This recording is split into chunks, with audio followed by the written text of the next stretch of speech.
Hi, everyone. Carter Krishnar here for the Florida Squeeze and the Florida History Podcast. I wanted to address something that is now permeating on the right in MAGA circles about Ken Burns becoming woke because of the scope that he covers in the American Revolution series.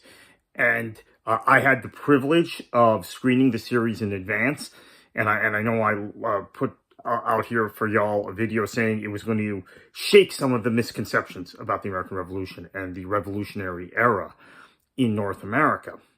And I'm someone who has always had a keen sense of history and interest in history, but started writing books about history partly because I felt like the current governor of Florida, Ron DeSantis, has so misinterpreted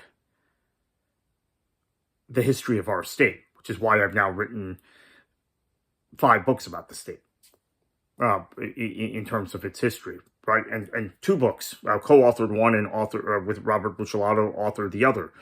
Myself, self-published it about the American Revolution in Florida because of the misconceptions that the governor in his Massachusetts education, New England education, has overlooked about our role here in Florida about the American Revolution. He's the governor of this state, and he was born in this state, not in Massachusetts, not in New England.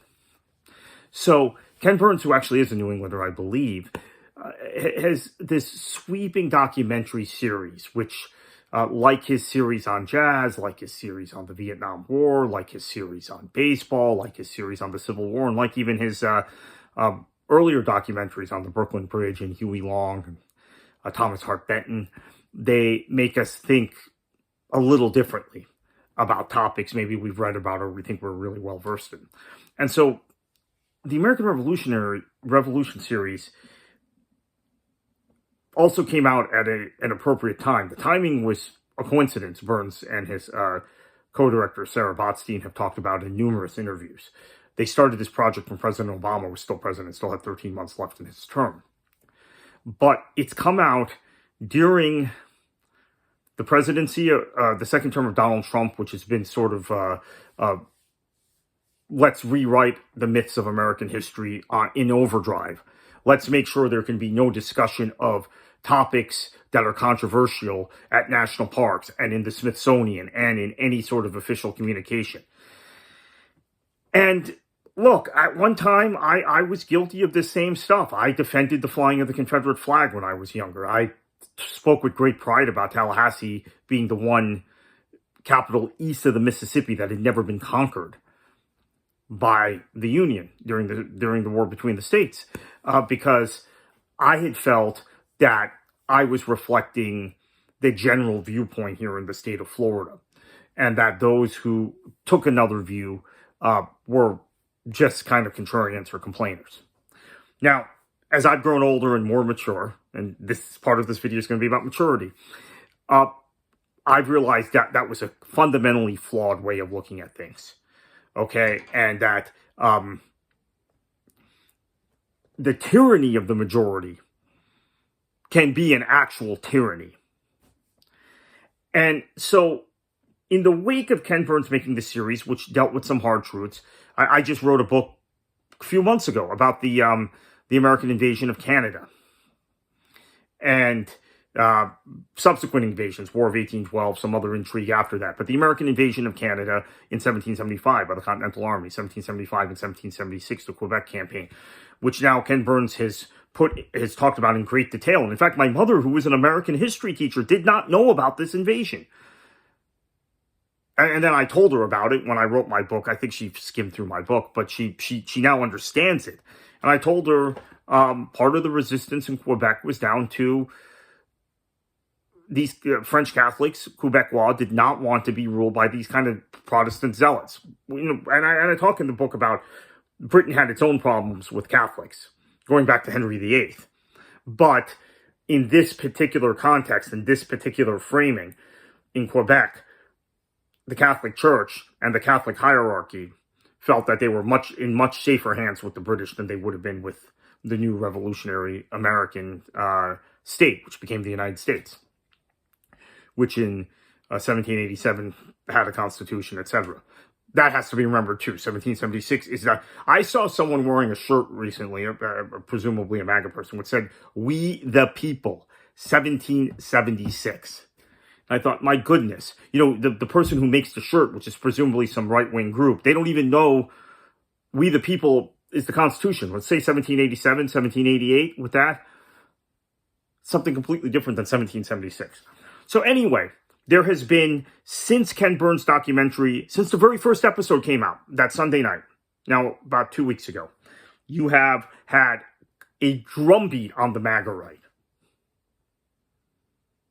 about Ken Burns going woke, and basically this is political correctness and wokeness, without actually talking about the history he addresses. And I think in many, many ways, you can make a critique of Ken Burns series from the left, as some have, saying, well, he's just repeating some of the founding myths and blah, blah, blah. That tells you how balanced it was. The plight of Native Americans, the plight of loyalists. The plight of loyalists has been a big part of my research the last few years since I got on this thing because of the governor. The plight of loyalists who stayed loyal to the crown. And in the interest of full disclosure, if you don't know me and you're discovering me for the first time, I am an Anglophile, okay? And I am in my head very anglicized, and my world is fairly British. It's more British than it would be for most Americans. So the plight of loyalists does interest me,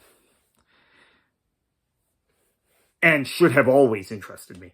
And then, of course, the plight of the enslaved African American population, particularly in the South.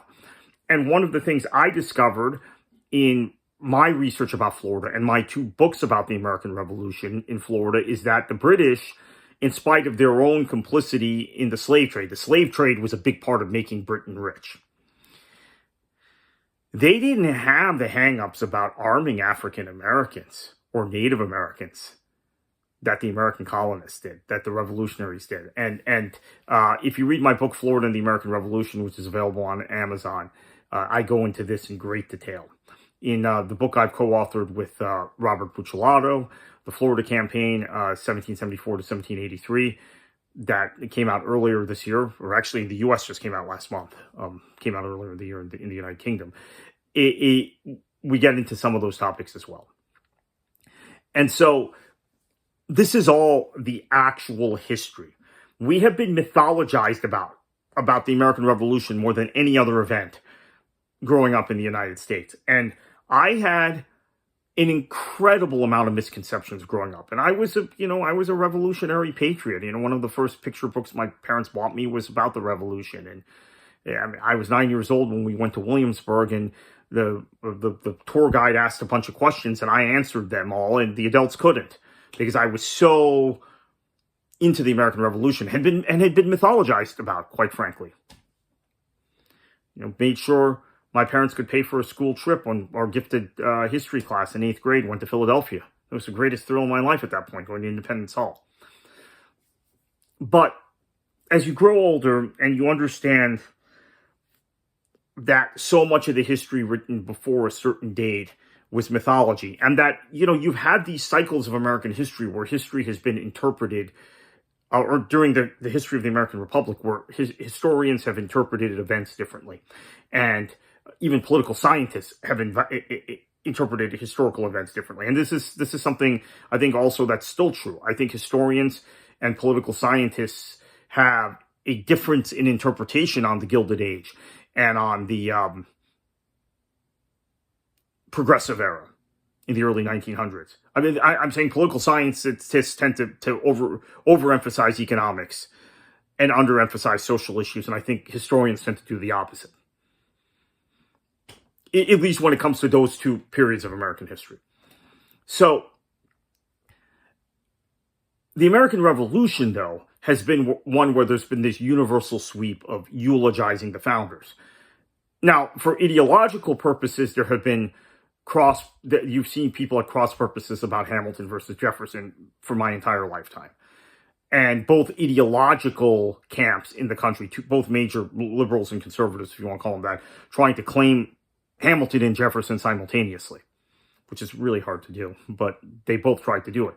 Now we have different ideological camps. I think we have the kind of left-wing 1619 Project, woke, very race-based historical views, and then you have MAGA. And MAGA is not traditional conservatism at all. Not even close to being traditional conservatism. Although they like the mythology, which I would argue in a lot of cases traditional conservatives liked also.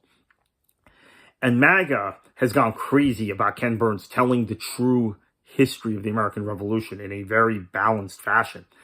And it brings me to the point that I wanted to make today, which is I've come to the conclusion that large elements of the American population are not mature enough and are so offended by simple critiques or simple tellings of reality, and this applies to our contemporary politics as well, that they get oversensitive about anything. I never, and I still can't get my head around why, if I make a policy-based critique of President Trump, I don't like his tariffs. I can show you the history of tariffs. I can show you the history of damage it's done to the U.S. economy.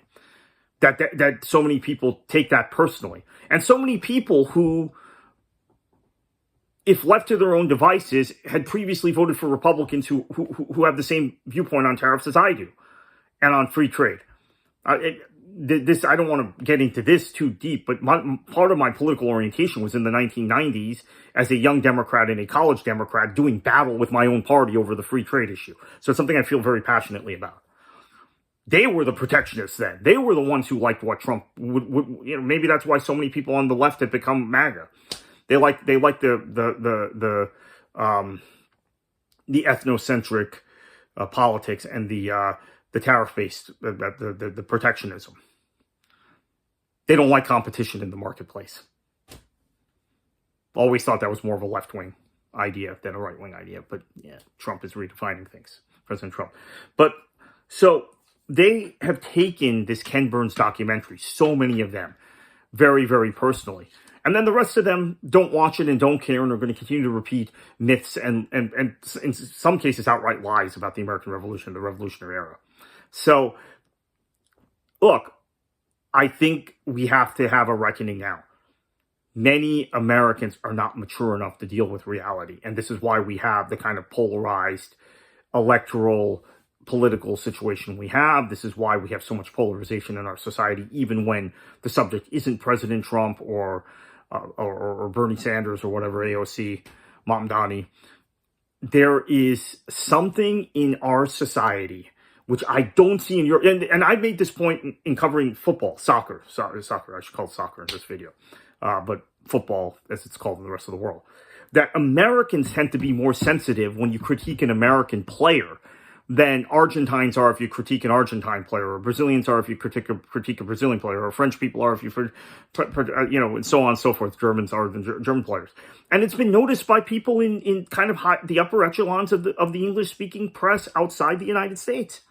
It's been noticed by people in the UK. It's been noticed by people in Australia. It's been noticed by people in Canada that cover football, that cover soccer. That Americans are hypersensitive even about critiques about their players, people who are American. And it's something cultural.